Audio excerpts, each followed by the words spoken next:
The glitz and glam is the fame, but it's the work backstage that makes the game. I'm Crystel and Bandal, your host. Come with me behind the lens and watch their stories unfold.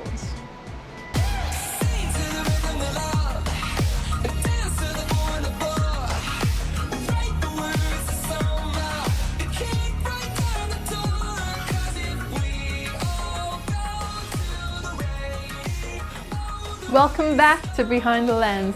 We are here again with AhKim Tan. This time we'll be talking about hair into coiffure and the industry. So thank you again for having us. Thank you. Just quickly looking at this table here, you've got some of your awards on display. And I see this is probably the earliest one that I see, 1998. Could you tell a little bit about how you got that award? Yes, I was invited to Thailand to do a show and do competition. And this is how I get my award. I won the prize of my competition. Yeah. So is that your earliest award that you got? Award, and I also some of the early award I have. Some of the early award that I have, I didn't display it because it was a bit old. So I only displayed last few years one. So you have more? I got more. Wow. And this is already a lot, and you have some coming from last year, 2018. You have being an overall winner. Overall winner is 18. Yeah. And I win first. I won first and second prize in avant-garde, and I won editorial first prize, and I was an overall winner. Last year, 2017, I won the first prize and the second prize in avant-garde. What about these ones here? Are they different too? No, it's the same. Before, the prices are in this shape. Now they change it to that shape. That one might be 2011. I was an overall winner. Yeah, and here is you're also a senior winner. Senior winner. Yeah, because some of them I didn't display it out. And also like last year, I think I was finally in the international award in America. USA. Yeah, USA. Yeah. And I have, as I say, I have this visionary award for the past 4 years. Yeah, this visionary. Is this the one that you're going for again? I want to go again. For London? Yes. Yeah. I hope I will be in the final again this year. Yeah. How many finalists are there in the Visionary Award? Was it? Australian gold there? No. Out of the 4 final that I've been to, Australian. I was the only Australian to be in the final, except 1 year there was 2 Australians, myself and another guy. Yeah. So as an Australian, I'm the only one. As a Singaporean, I'm also the only one. Oh wow, that's pretty cool. So with hair into coiffure, are there any challenges that you experience with the association in the industry? Challenges in what way? Let's say any hardships that you've encountered, maybe any unfairness? No, I don't think so. I found that here the competitions are very fair, because what happened is that when you enter this competition, the judges are people in the industry. You don't know them. And you don't know who is doing it, who is the judge, you don't know them. And I found that it's very fair, because what happened that if you are a winner, your work will appear in our website, and you can tell the first prize and the second prize and the second prize to the other finalists. You can tell that they are very fair. So when you're working with the association, before you said it took you 25 years, to become join them. to become a member. Yes. Do you think they should improve something in the system? No, the thing is that no, because as time go by, the different people in the member committee, so that 25 years earlier when I joined in, these people are snobbish. They don't want to know me, but I can understand them. It's because who am I? I have nothing to prove it to them. I'm a good hairdresser. I'm this and that. You see. And I think that's why they keep the standard, is that they just want to get the right people as a member. And they like recommendation. You see, like if I have some friend who wants to be, I recommend, instead of someone walk in and say, I want to be a member. So you need to have a connection at least. In a way, because they want to know who you are. They also want to know the character of the person. You know? So it is not easy to get into Australia, into coffee. So when you're becoming a member, I guess that shows that they really do filter it, and it's a. When it takes me 25 years to enter to be a member, and your membership fees are very expensive. I think it's 1,500, and I tell myself, 1,500, that's a lot of money. Then I think it back, it takes me 25 years to join. So if I don't want to join, what a waste. Okay, I say, okay, never mind, just join in. First year first, and see how it goes.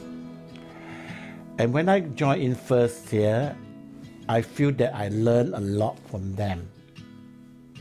Exchanging idea, workshop, and so on. And I have been a member since 2001 or 10, nearly 10 years. I'm not looking back. I still. So it was worth it. It's worth it. I think it's beauty. And I have the opportunity. When they wanted to send someone from Australia to represent Australia in Switzerland to do the workshop, they selected me. So many people apply, I get selected. Wow. So this show that, well, not bad. I'm selected. So then it was kind of an investment, and it was so worth it to become a member. I think it's worth it because the money that I pay, 1,500 a year, I learn so much for them. I know the right people, the right crowd, and have the opportunity to go overseas, sent by them to overseas. So I think it's worth it. And I think the things you learn from the people around you. People around them, by sitting with them, talking to them, you learn. And not only in Australia, you know people, Intercoffee Australia, but you also know Intercoffee in overseas. Let's say, for example, if I want to go to America to work, I can contact the Intercoffee there to look for a job. They can always organize for me. Or before I go, I tell them, I'm going to America now. You know what they do? Intercoffee in Australia will advertise it for me to ask the member of Intercoffee that do you need a hairdresser? That makes it easier for you. Makes so much easy, you know? Yeah. So being a member, I would say, is priceless. You're able. I think it's worth it. Yeah. I think it's worth it, and opportunity is there. If I don't join Intercoffee, I don't have this opportunity. I join, that's why I have this opportunity. That's why I can wait for 25 years, and I think it's worth it for the waiting. So you said you don't regret joining this association. I have no But regret. if we were to take a little step further, coming back to when you were younger, do you see yourself, if you could change your career path, do you see yourself doing anything else? I still want to be a hairdresser. Let's put it this way. I'm not clever, I'm not smart, I cannot work in the office or something else. I can't. I can only work in the skill, but the only skill that I know is hairdressing. And then I love hairdressing. So I don't think I will give it up for any other thing else, because that is the only thing that I know and I love. So I will stay as a hairdresser as long as my hands still can work. So I guess that shows that you really do have so much passion and you really love it. No You matter see, what, you still go back to it. I'm not young. I'm already a retired age. My friend at my age talking about retirement, what they plan to do this and that. Some of them even younger than me already burned down, don't do hairdressing.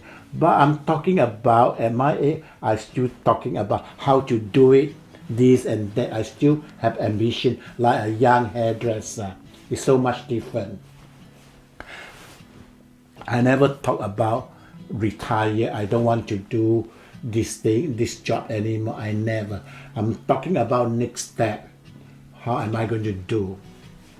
This is what my passion is. I just want to keep on working until that one day I cannot work. So I guess one final question I have for you is, what is the biggest fantasy you have on creating? Could you describe it?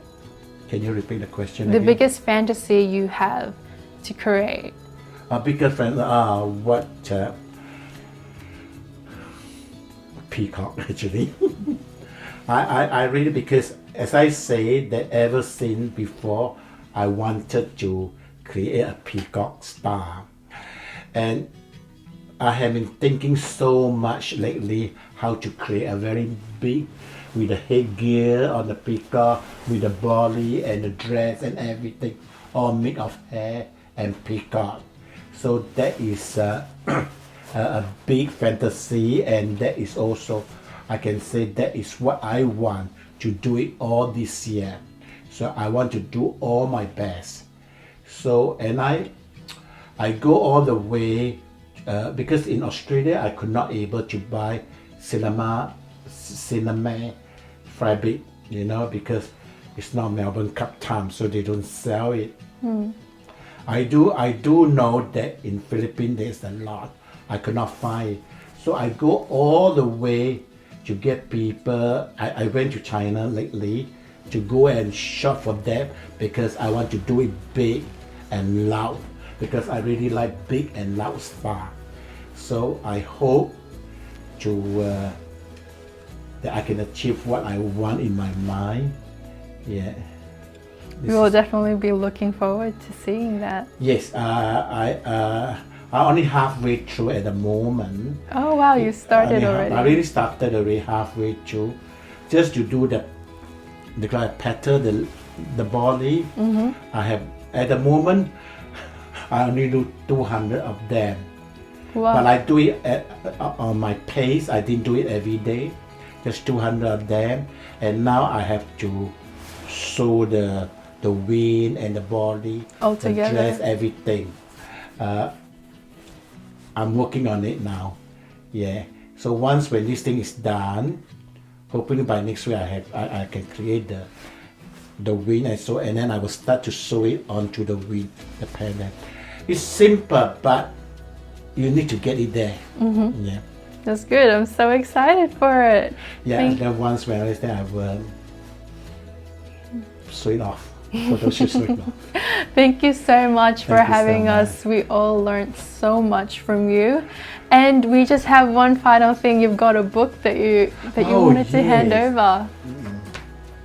This is my book. It's all my creation. That's beautiful. All the avant-garde creation.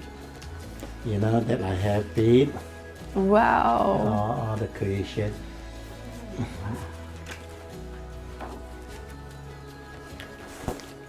This That's is my favorite amazing. star. Yeah. That's so cool. Yeah. They're all so colorful and very It's different. colourful, yeah. This one is very bright as Very well. bright, and it's for you, darling. Oh, thank you. Thank you so much. I'd like This to is sign for beautiful. you. Oh, yeah.